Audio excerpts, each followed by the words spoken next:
Zach here from Gravel Bike California in Bakersfield for our return to Rock Cobbler. Now, Rock Cobbler turns double digits, and last year was our first iteration, and we had a fear factor level going in, but there's a lot of fun built in. Still, hitting year number 10, Sam has to have something planned for us. And I'm not just talking about this proposed rain. Antics are coming. Let's roll.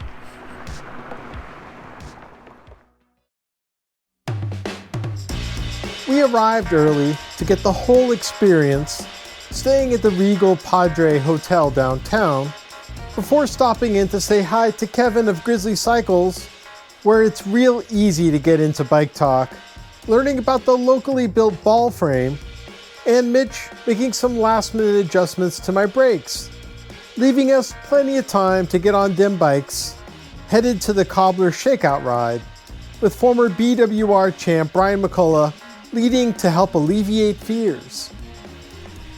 No escape plan, just keep moving. I'm just gonna take it as it goes. Just one technical section after the other, so we'll see. So knowing what you know from last year, yes. what are you gonna hope that you remember to make it a better ride? Hey, you should get my bike out because I installed a drop the seat post this year. It's a SRAM on a Shimano bike, very special that is. So I learned equipment is important and low gears. Funneling out in the low sunlight, we headed out east towards the hills, and Dom was stoked to get rolling, sampling some of the flat conditions that bookend the Cobbler. But I knew I was in trouble as heading to our first vertical off-road, realizing I didn't check my gearing with a new chain before the trip, meaning we returned to Grizzly Cycles for a GBC repair takeover, with Kevin doing an exemplary job making my bike function as much as possible, even taking us into the dark hours, heading back to Cobbler HQ for packet pickup to sign this parachute-sized waiver, returning into the night wondering what more adversity we had in store.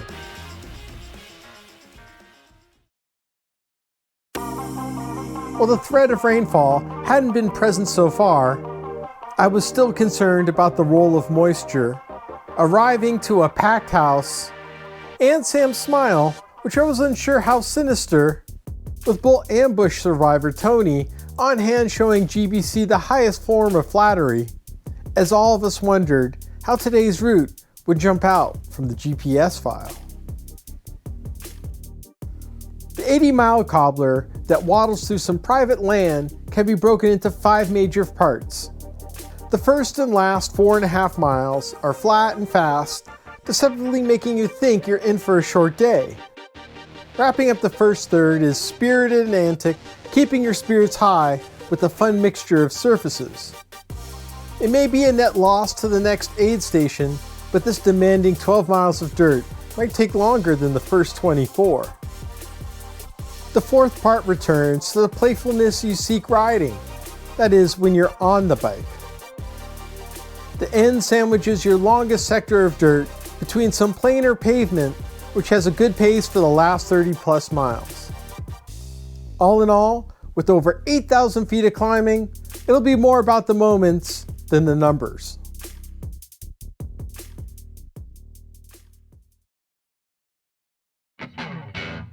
It was so packed halfway in the first wave, I couldn't see Taco Man, as it was a game of bumper cars to start, hoping to find just enough space to make it through.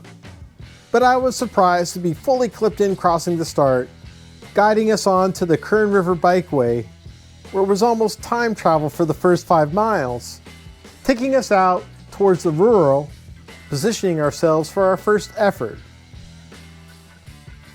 I'm not saying there's such a thing as junk elevation, climbing up the 6% China grade, while seeing the second wave below just minutes behind, but it was only a slight hoof up, with a trans-eccentric cheering section to boot, as I knew the purpose of our ascent going down the immediate parallel, that it helped space out the group to make a more peaceful transition going off-road, leading our way into our first dirt sector, setting a pleasurable tone for the day with a lot of entertaining elements, and also an early opportunity to practice a skill we'd be using for a good part of the Cobbler.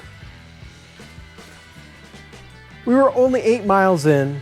If this wasn't the Cobbler, I probably would have quit, as it was an unpleasurable choice staying in a skipping wrong gear or risk shifting into another with less response, overshadowing how much fun the first 3.5 miles of dirt was, as we waited behind the neighborhoods of Northeast Bakersfield, with this fun providing a worthy distraction, trying to negotiate a path through the erosion. And even though I didn't make it all the way up, at least I couldn't blame my setup on it, as it was easy to keep it glass half full, with these trails being so gosh entertaining. And you questioned their unfortunate permanence, as these open spaces may not serve forever, with the possibility of development looming. But soon we were confronted by another development, and I'm not just talking about Hamnesia, coming across the Cobbler All-Stars, and I was hoping the Cobbler would revisit this hijinks, and the look of wonderment set it all on Martin's face. Howdy.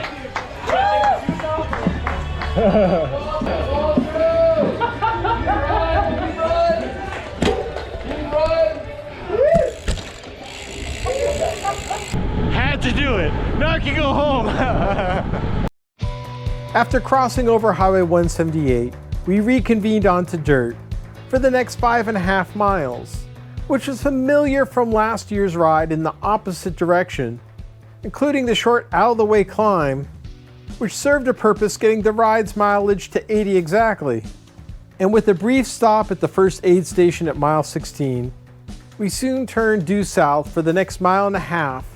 And while it looks like a straight line on a map, with the many school bus-sized depressions, you have to stay concentrated swaying back and forth, as there may not be much margin of error at these speeds, as I was more worried about this punchy climb completing this sector, as the key to the Cobbler is to spin as much as possible, assuming you can access all your gears to do such.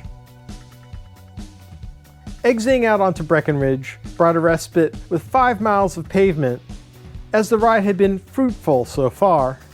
Yeah, the course rocks. Okay. Loving it.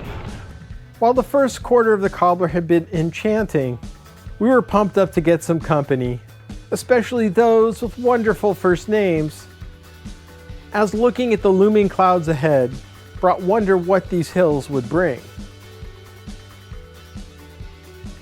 Knocking off another quick mile, we kept the momentum rolling onto dirt, saying yee-haw to ranch life, but we only had to avoid cattle hands briefly, exiting out to what seemed like the world's largest carpet that you just didn't want to end. But of course, when hope appears, the Cobbler is time to crush it, as the start of our biggest climb of the day began on a sour note, which over this 3.8 miles is actually pleasant. Mostly. You can raise your spirits thinking you're not the people below, but after this initial pitch, the climb is surprisingly enjoyable. Part of it being from this February timing, with a lush landscape punctuated with hints of spring, thanks to a healthy rain season, richer in green tones than last year's ride. The valley walls shut in as the climb progressed, and the surface was holding so far despite the presence of moisture. But a new possible threat emerged, as the number of cows started to populate, though our fears were allayed thanks to even more oversight this year. But as movement was narrowed in this gravel gully, you could only hide your concerns from your faces for so long, as the group had no choice but to converge, with mud slowly piling up, taking its toll, to the point where riding was no longer an option.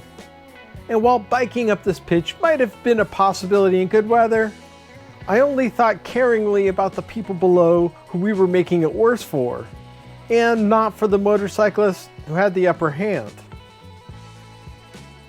Everyone took a moment to clean, reaching the peak, knowing this 3-mile descent would be our biggest challenge, as being familiar climbing up this road last year, thinking then, I'm glad I'm not going down under these conditions. And unfortunately, I got my wish, as his slickness was way worse. As we got to watch Kathy Pruitt Pro passing us, I took the advice to eschew the road and stay as high as possible, as well as manually drop my seat post, which is why no shots from my rear camera. But I felt like I was playing with house money every moment I stayed upright. And even others cheering us on knew it too. And while you lose over 1,000 feet down this 2.8 mile segment, the uphills built in deceptively make the 7% average seem tame. There was plenty of beauty to be seen within this struggle, provided you took the time to look up. But the lower half was definitely easier to cover. Thankful we were now below the drizzle level, meaning the surface was more firm to navigate what few cracks we had left. Finishing this descent with some safety first practices, and even though we got some smoothness in, I remembered we had one more big climb before the aid station. While the number said it was 9% for 2 kilometers, it seemed like a cakewalk compared to the previous, somehow avoiding any prevalent muddy conditions, even though we were nearby how the crow flies, where things turned into a mosh pit. But one of the most underrated things not mentioned about the Cobbler were these incredibly saturated views, especially floating through them at the peak. Instead, you're more likely to hear about this next section, which Sam belovedly calls the Cow Trail of Death, where the margin of error is thin, with the drop-off only becoming more perilous as you proceed, as you hope not needing to be airlifted out by rolling down like the Princess Bride.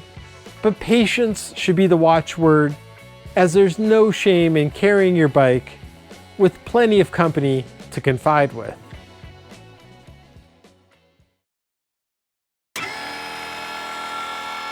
I breathed a sign of relief, surviving the 2 toughest sections of the day, with a sharp downhill to follow, where you had to trust in your speed to manage the imperfections, which unfortunately is where I think my battery case popped out, as I was not going to find it by looking back at footage, and while I'm thankful Sam found them days later, my frazzlement level exploded discovering this hitting the next pit stop, with my attitude now feeling murkier than this river crossing. But I was glad to have Dom along to lift my spirits, with a flat 6 miles to help calm me down, as I was now in a good enough mood to even film the aftermath of Vic's crash. And if you were concerned about his well-being, don't worry, his bike was fine.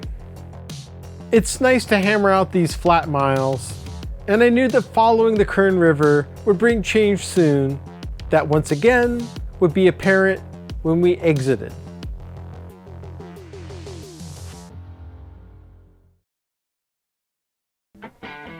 The first of 2 hike-a-bikes looked intimidating, and seeing Lucy crawl up didn't instill confidence, but for a cobbler this was palatable, banking at only a mere 29%. But like last year, the second climb was a soul-crushing one that experienced a 38% grade over 65 yards. But this one, being 2/3 shorter with the damp conditions, made it tougher. And not to mention, it averaged 42% over the span. So yeah, there's reason to celebrate at the top. The reward passing the halfway point was the infinitely fun Mr. Toad's Wild Ride. And I thought it would be fun following Nate and Lucy down. But I learned fast, you can't duplicate a line of a 3-wheeler. Yikes! Somehow upright again, I was having a lot more success following a fellow double unicyclist, but you can't fully let go because you need space if there are backups, as I wasn't the only victim out there, and maybe I was lucky to just walk away with scrapes. But there was still space left for fun, trying to whip up these banks as high as possible, at least making the hike-a-bike to get up here a little more justifiable. We assessed our damages leaving the dirt, taking the highway to our next pit stop, revisiting the ball pit again, which you know you will be shamed for by not doing. Good job, man. Good job. Loving it. But I was motivated to get this far, knowing the Grizzly Cycle Cruise would be here, set up with home furnishings from the shop, and good to see Team Daycare still intact. While I could stay for the push-ups and party forever, our work was not finished yet. As we had over 30 miles left, seeing some of the early favorites racing back, making our way to the Oil City portion of the course, leading us to our longest stretch of dirt, featuring 20 miles with no trees to shade, and time for me to shed the arm warmers, starting out with some flatness that would be a rarity in this portion.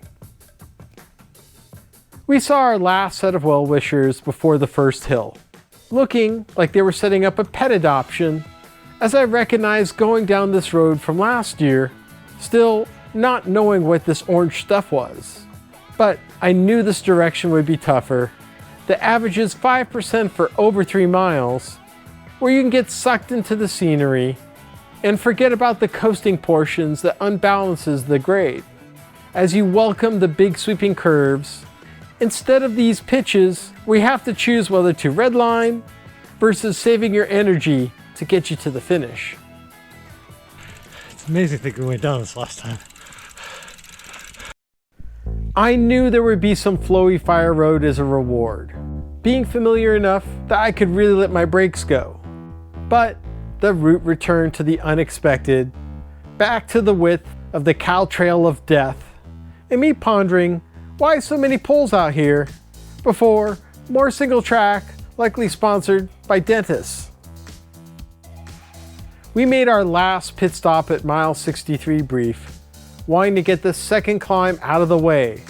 Not that we were fearful of more cows, but I hoped I had enough for this last big effort, as this ascent was the tamer of the two, boasting similar overall numbers but less dippage, keeping my head down to avoid the ruts and to succumb to one last hike-a-bike, giving the freedom to enjoy the last 13 miles with one last tribute to this dirt, where you can let go the worry about finishing, efficiently pumping out the pavement miles, feeling closer to home, returning to the river, and making it back to Strambler Park with a nod to cyclocross, glad I was finishing in the sun and hearing it from this wonderful crowd. As Cobbler veteran CJ helped flip the switch to party mode, which was already in full effect, but first checking our wounds, reviewing the damage done, and feeling lucky we didn't come out of this worse, as I was glad to be cobbled this much for another year. To sum up, items were lost, injuries were had, and a lot of people are checking their homeowners insurance. I really wish I could summate everything that happens out there, but it's just something you have to experience on your own. The pain, the adulation, you just walk out of it and it doesn't rationalize anyway, but you know what? That's the beauty of Rock Cobbler. You just have to do it. Anyways, if you want to support our work, hit the subscribe button, go to our shop, or just even join our newsletter so we can bring you more from the State of Dirt.